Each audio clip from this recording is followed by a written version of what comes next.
மருந்து, மாத்திரை, ஆப்ரேஷன் இதெல்லாம் எதுவுமே இல்லாம வீட்ல நம்ம சமைக்கிறதுக்கு வச்சிருக்கக்கூடிய அந்த பொருட்களிலிருந்து 7 நாள்ல மூலத்தை வேரோட இருக்கக்கூடிய ஒரு அருமையான இயற்கையான டிப்ஸ் தான் இன்னைக்கு இந்த வீடியோல பார்க்க போறோம். இது எல்லாருமே பயன்படுத்தலாம். இப்ப நிறைய பேரு மூலம், அதாவது வெளி மூலம், உள் மூலம், ரத்த மூலம் இந்த மாதிரியான பிரச்சனைகளால அவஸ்தைப்படுறாங்க. அந்த மூல கடுப்புனாலும் அவஸ்தைப்படுறாங்க. இதை நீங்க நான் சொல்ற மெத்தட்ல ஒரு 7 நாளைக்கு தொடர்ந்து பயன்படுத்திட்டு பாருங்க. நிச்சயமா நிரந்தரமாக வேரோடு மூலம் சரியாகிடும். அந்த அளவுக்கு ஒரு அற்புதமான டிப்ஸ். இதை எப்படி செய்யுதுன்னு பார்க்கலாம். Welcome to Jo's Tamil health and beauty. அதற்கு முடிஞ்ச அளவுக்கு ஒரு மண் பாத்திரம் பயன்படுத்துங்க. மண் பாத்திரம் பயன்படுத்தினீங்கன்னா 7 நாள்ல சரியாயிடும். மண் பாத்திரம் இல்லைன்னா நீங்க சில்வர் பாத்திரம் பயன்படுத்திக்கலாம். இப்ப நைட்ல நீங்க படுக்க போறீங்கன்னா இதை நீங்க இப்ப செய்யணும். மதியம் சாதம் வடிச்ச சாதம் இருக்கும் இல்லையா, அந்த சாதம் தான் நான் எடுத்திருக்கேன். நைட்ல படுக்க போறதுக்கு முன்னாடி இப்ப நான் செஞ்சிட்டு இருக்கேன். இப்ப இதுல ஒரு கைப்பிடி அளவுக்கு சாதம் ஆறுன சாதமா இருக்கிறது ரொம்ப ரொம்ப நல்லது.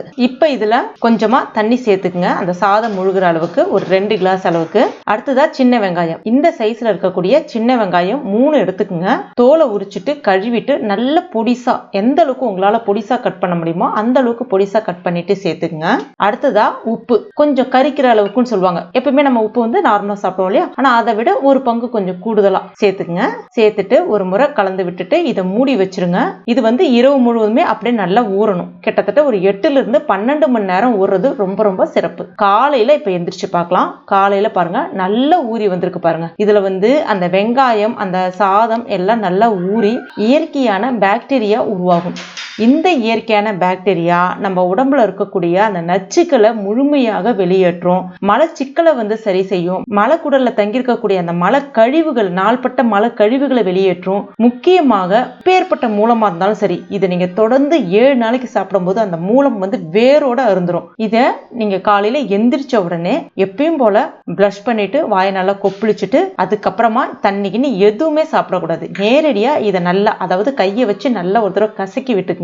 அப்படியே கஞ்சி எல்லாம் குடிப்போம் இல்லையா, எல்லாம் கலந்த மாதிரி அப்படியே குடிக்க வேண்டியதான். எப்படி இருந்தாலும் இது ஒரு 4 வாய் 5 வாயில சாப்பிட்டுருங்க. அந்த மாதிரி நிதானமா சாப்பிட்டுருங்க. சாப்பிட்ட ஒரு அரை மணி நேரத்திலே நல்ல வயிறை ஃப்ரீ பண்ணி விடும். வயிற்றுல நாள்பட்ட கழிவுகள் தங்கியிருந்தாலும் முதல்ல அது வெளியேற்றிடும். இதே மாதிரி தொடர்ந்து ஒரு 7 நாளைக்கு சாப்பிட்டுட்டு பாருங்க. இந்த சமயங்கள்ல அதிகப்படியான கார உணவுகளை, அதாவது காரம், புளிப்பு இது எல்லாத்தையுமே தவிர்த்துடுங்க.